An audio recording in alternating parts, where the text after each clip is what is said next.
Oi, gente, tudo bem? Hoje nós vamos apresentar e relacionar as diversas expectativas filosóficas e conceituais sobre poder, patriarcalismo, sexualidade, raça, etnia e filosofia africana, né, afro-brasileira, para demonstrar sua relevância, né, para a compreensão da sociedade contemporânea, né, sociedade atual. Eu sou a Camila e vou abordar sobre poder, totalitarismo e relações e algumas teorias e ideias aí. Então vamos lá! Bom, para começar, nós precisamos entender o que é poder primeiro, né, a definição um pouco dele. E muita gente pensa que o poder é só mandar, governar, dominar, mas ele está presente no nosso dia a dia, a gente não percebe. Em todas as relações, na verdade, na escola, família, no trabalho, nas amizades e até na forma como pensamos, como a sociedade nos ensina a agir, e, enfim, etc. Bom, uma das filósofas, né, que vai nos explicar um pouco melhor sobre isso é a Hannah Arendt, que foi uma filósofa e teórica política alemã de origem judaica, e ela viveu a Segunda Guerra Mundial e viu perto governos muito autoritários, como Hitler na Alemanha, Stalin na União Soviética. Já devem ter visto esse conteúdo. Por causa disso, ela quis entender o porquê e como esses governos conseguiam tanto poder sobre as pessoas. Porque pra ela não fazia sentido. Arendt dizia que o totalitarismo é quando acontece que o governo manda em tudo, que as pessoas não podem pensar ou escolher, falar, né, por si mesma, e o líder que quer controlar as ações, as ideias e até que as pessoas acreditam. E o totalitarismo não controla só o comportamento, ele controla o pensamento, o corpo, a linguagem e até os sentimentos. E nesse tipo de governo não basta obedecer, é preciso pensar como o Estado, como o Estado manda, né? Enfim. Mas Arendt dizia algo muito importante, que o verdadeiro poder não vem de uma pessoa mandando em todos, e sim das pessoas agindo juntas. O poder nasce quando as pessoas se unem, lutam por por um mesmo objetivo. Exemplo, quando um grupo de pessoas lutam juntos por justiça ou por melhores condições de vida. Isso é um poder coletivo. Mas pessoas são separadas e não agem juntas, como no regime totalitário, surge medo. O poder vira dominação ou violência, e aí não dá certo. Mas um exemplo disso que eu posso dar pra vocês é quando alguém diz, não adianta reclamar, nada muda. Mas isso enfraquece o poder coletivo e fortalece quem já está mandando, né, quem tá no comando. E Arendt também explicou que foi algo muito importante, que é diferenciar de 4 palavrinhas: poder, força, autoridade e violência. Poder é a força que surge quando as pessoas agem juntas. A força é a energia física, como o uso da força bruta. A autoridade é o respeito, que vem da tradição ou do saber. E a violência aparece quando o poder desaparece e alguém precisa usar a força para mandar, né? E para Arendt, né, o que eu posso falar, né, o poder para Arendt, resumindo um pouco aí, é que nasce da ação coletiva, né, e se mantém pelo diálogo e pela pluralidade, é assim que se fala, que significa reconhecer as pessoas são diferentes de si, com ideias, histórias e opiniões diferentes. E é dessa diferença que o verdadeiro poder aparece. Bom, agora vamos falar sobre o Michel Foucault, que também foi um filósofo, só que francês do século XX, e ele observou que o poder não é algo que alguém tem pra sempre, e sim algo pra circular. Isso quer dizer que ele não fica parado nas mãos de uma pessoa só. Ele passa de um lugar para outro, muda de lugar o tempo todo. O poder está nas escolas, famílias, hospitais, trabalho, em todos os tipos de relações. E o Foucault chamou isso de microfísica do poder, mostrando que o poder está nas pequenas coisas do dia a dia, no nosso cotidiano, só que a gente não enxerga isso, nas regras da escola, nos horários, na forma de se sentar, de vestir e de falar. E não é um poder grande como o de um rei, né, que a gente sempre acha que é, mas um poder espalhado que molda o comportamento das pessoas. Ele até usou um termo corpos dóceis para falar que as pessoas aprendem a obedecer e seguir regras sem perceber. O outro conceito importante que ele disse é a sociedade disciplinar, que aparece em todos os lugares, como a escola, o quartel, a fábrica, o hospital, onde pessoas aprendem a seguir regras, horários e rotinas. E esses lugares criam o que ele chama de corpos disciplinares, que são pessoas que agem e pensam do jeito que a sociedade ensina, como se fosse o certo. Como eu falei um pouquinho antes pra vocês. A sociedade faz isso por meio de normas, regras, vigilância. E isso aparece quando ouvimos frases como senta direito, fala baixo, não faz isso, faz aquilo. Ou não pode pensar desse jeito, porque nem nossas mães falam pra nós, sabe? Bem isso. Um exemplo muito forte dessa ideia é o panótipo. Um modelo de prisão criado pelo filósofo inglês Jeremy Bentham e estudado por Foucault. Nesse modelo, um vigia ficava no centro e podia observar todos os presos, mas eles nunca sabiam quando estavam sendo vigiados, observados, e Foucault usou isso como uma metáfora da sociedade moderna. Porque vivemos sob vigilância o tempo todo, nas escolas, redes sociais, nas câmeras, nas regras, né? E por isso acabamos controlando nosso próprio comportamento. Acho que não sei se vocês já devem ter percebido isso no dia a dia de vocês, mas acho que eu falando agora já captaram já. E Foucault também explicou que o poder e o saber andam juntos. Quem tem conhecimento, como professores, médicos, científicos, governos ou a mídia, também tem poder como definir o que é verdade, normal e aceitável. Isso é chamado de episteme, que é um conjunto de ideias e saberes que guiam o pensamento de uma época. Assim, o poder não apenas manda ou pune, mas também cria os saberes que mantêm sua força. E depois, ele também desenvolveu uma ideia de biopoder, que é um controle da sociedade sobre a vida. Como fala, e o corpo das pessoas, isso aparece nas regras de saúde, nos padrões de beleza, nas campanhas, como fala, nas campanhas de natalidade, né, e nas tentativas de controlar o comportamento. Esse poder não apenas pune, mas organiza e administra a vida, tentando disciplinar e normalizar os corpos. E pra dar uma finalizada aqui, eu acho importante comparar algumas ideias com a Hannah Arendt, né, que deu até bastante semelhança com ela, mas tem uma diferença super importante, que para Arendt o poder nasce de uma ação coletiva, como eu falei pra vocês, do diálogo e da pluralidade. Ele une as pessoas, né, e só que para Foucault, o poder está espalhado nas relações e age de forma invisível, moldando os comportamentos. Enquanto Arendt vê o poder como algo positivo e criativo, Foucault vê como algo presente em todas as relações sociais. Como na escola, o poder aparece nas regras e nas rotinas, nas redes sociais, o poder surge na vigilância e nos julgamentos, né, como nas curtidas e cancelamentos. E assim, podemos dizer que o poder tem origens diferentes, pode vir do consentimento, quando as pessoas aceitam da tradição, quando vem do costume ou do respeito ou da dominação, quando é imposto pela força, e ele aparece em várias formas como poder político, econômico, cultural e simbólico, dependendo do lugar e da situação.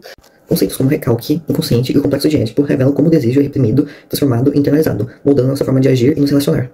Mas, enquanto Freud investiga a sexualidade em sua dimensão psíquica e inconsciente, Maurice Merleau-Ponty amplia essa compreensão ao situá-la na experiência corporal e essencial. Para ele, o corpo é nosso ser no mundo, o ponto de partida de toda percepção e relação. A sexualidade, portanto, não é apenas um desejo reprimido ou impulso biológico, é um modo de ser, uma forma de nos expressarmos e nos relacionarmos um com o outro. Ela é vivida no entrelaçamento entre o corpo e a consciência, mostrando que o ser humano é sempre um corpo e sentido ao mesmo tempo. Já a System, ela aprofunda essa visão fenomenológica, destacando a dimensão relacional e pessoal na sexualidade. Ao refletir sobre a experiência feminina, ela propõe uma unidade entre o corpo, a alma e o espírito, onde a sexualidade é a expressão da abertura ao outro e da busca por comunhão. Nessa perspectiva, o corpo não é algo que temos, mas é algo que somos, e é nele que se manifesta a nossa singularidade e a capacidade de amar. Assim, ao articular as visões de Freud, Merleau-Ponty e System, compreendemos que a sexualidade ultrapassa a biologia. Ela é um núcleo estruturante e de subjetividade, um eixo que conecta o psíquico, o corporal e o espiritual. É por meio dela que o ser humano se descobre desejante, encarnado e em relação, construindo, a partir do desejo e da alteridade, o próprio sentido de existir. Já a System, ela aprofunda essa visão fenomenológica, destacando a dimensão relacional e pessoal na sexualidade. Ao refletir sobre a experiência feminina, ela propõe uma unidade entre o corpo, a alma e o espírito, onde a sexualidade é a expressão da abertura ao outro e da busca por comunhão. Nessa perspectiva, o corpo não é algo que temos, mas é algo que somos, e é nele que se manifesta a nossa singularidade e a capacidade de amar.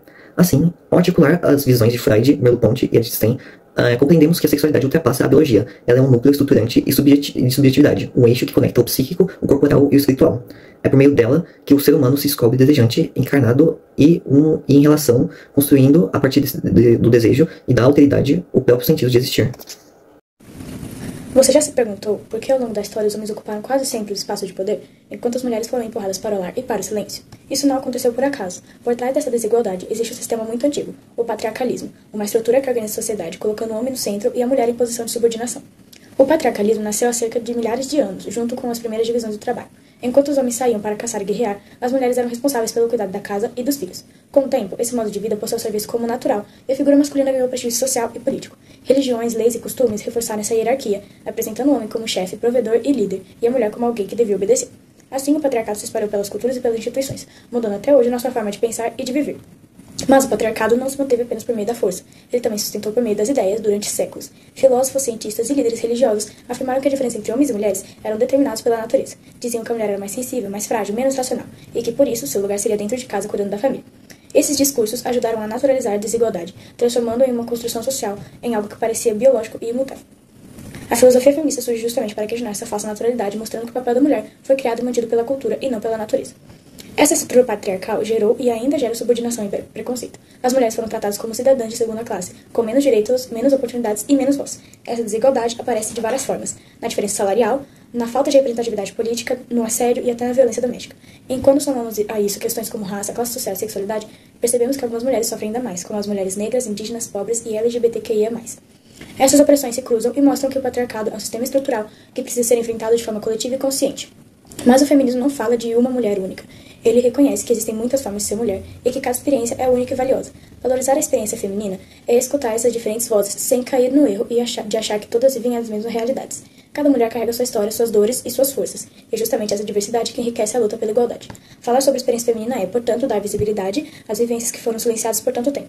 O patriarcado não é uma herança inevitável, ele é uma construção humana e tudo que é construído pode ser transformado. Reconhecer suas raízes, questionar seus discursos e valorizar as experiências das mulheres são passos fundamentais para mudar o futuro. Porque, igualdade não é sobre tirar o lugar de alguém, é sobre garantir que todas as pessoas possam ocupar o lugar que quiser. Vocês se perguntaram de onde veio a ideia da raça? Se vocês já refletiram, mas não sabem, então assista esse restinho de vídeo que eu vou falar pra vocês explicar tudo certinho. Bom, antigamente, lá no século XVIII e XIX, alguns cientistas europeus começaram a dividir essas pessoas em raças. Brancas, negras, indígenas, asiáticas, etc. Eles diziam que isso era ciência, mas na verdade usavam essas ideias para justificar o racismo, colonialismo, ou seja, pra dominar e explorar outros povos. Por exemplo, é como se alguém dissesse que uma pessoa mais inteligente ou melhor só por causa da cor de pele. Só que isso não tem base nenhuma. É uma ideia inventada para manter o poder nas mãos de alguns. Bom, isso entra na pergunta de o que é a perspectiva decolonial, tipo a visão decolonial, né? E essa visão decolonial, ela surgiu para questionar e desmontar essas ideias antigas. Ela dizia que o colonialismo não acabou. Ele ainda aparece, né? Porque ele realmente ainda aparece nas formas como pensamos, ensinamos e tratamos as pessoas. Por exemplo, quando um cabelo crespo é chamado de feio, ou quando só se considera bonito quem tem a pele clara. E isso mostra que ainda existem padrões criados na época colonial.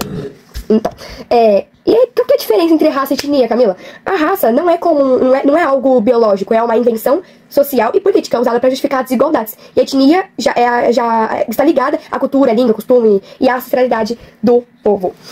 Um exemplo do cotidiano, né, vamos falar, é que duas pessoas podem ter a pele parecida, mas pertencem a etnias diferentes, como um afro-brasileira e um africano do Senegal, por exemplo. E uma pessoa etnia pode ter pessoas de tons de cor de pele diferentes, como os indígenas do Brasil.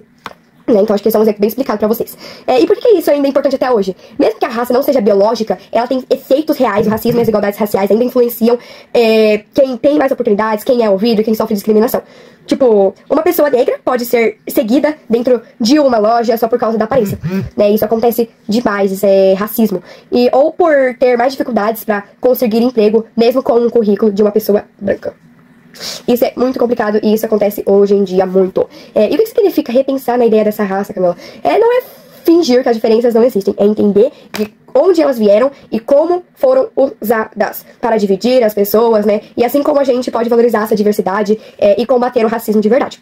Um exemplo também disso é quando a escola inclui histórias e culturas africanas e indígenas nas aulas, ajudando a construir uma visão mais justa e completa da humanidade. Isso é muito importante, para que as pessoas tenham essa reflexão. Agora eu vou falar sobre filosofia africana e afro-brasileira. A história da filosofia costuma ser contada a partir da Grécia e da Europa, como se o pensamento racional tivesse se originado de um único berço. Mas a filosofia africana rompe com essa narrativa eurocêntrica, ao mostrar que o questionamento sobre a vida, a justiça e o sentido da existência sempre estiveram presentes no continente africano, muito antes da colonização. Essa tradição filosófica nasce da relação entre razão, espiritualidade e comunidade.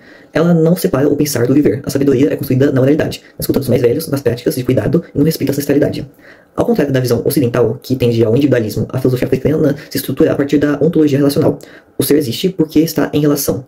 É daí que surge o princípio do Ubuntu. Eu sou porque nós somos. Filósofos como Pauline Outondi, Kawazi Urido e Henri Madeira Uruca criticam o modo de como o colonialismo intelectual reduziu a África à ausência de pensamento. Eles defendem que filosofar na África é também resgatar a própria dignidade epistêmica. É resistir à ideia de que só o Ocidente pensa.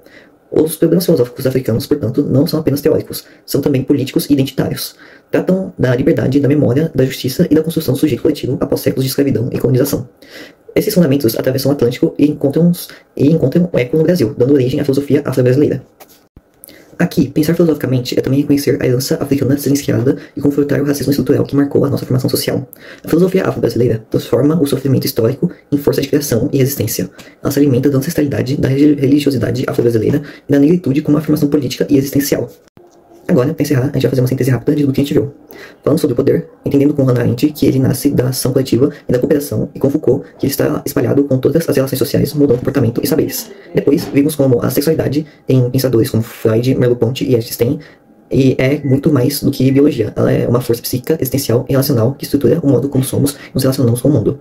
Discutimos também sobre o patriarcado, mostrando suas raízes históricas e os discursos que naturalizaram a desigualdade de gênero, mas também a importância de reconhecer e valorizar as múltiplas experiências femininas. Na sequência, nós abordamos o tema de raça e etnia, entendendo como as concepções eurocêntricas criaram hierarquias injustas e como o pensamento decolonial busca desconstruir essas ideias, afirmando a diversidade e a igualdade. E por fim, exploramos a filosofia africana e afro-brasileira, que nos lembra o valor da comunidade, ancestralidade e da existência, propondo novas formas de pensar a vida e a convivência. Esses temas se conectam porque todos tratam do ser humano em relação com o outro, do poder que exercemos e sofremos, da forma como vivemos nossa sexualidade e das estruturas sociais que precisamos transformar. Compreender criticamente essas ideias é essencial para formar um cidadão consciente, capaz de analisar a realidade e contribuir para uma sociedade mais justa, livre e igualitária. Muito obrigado pela atenção e lembre-se, filosofar é questionar o mundo para transformá-lo.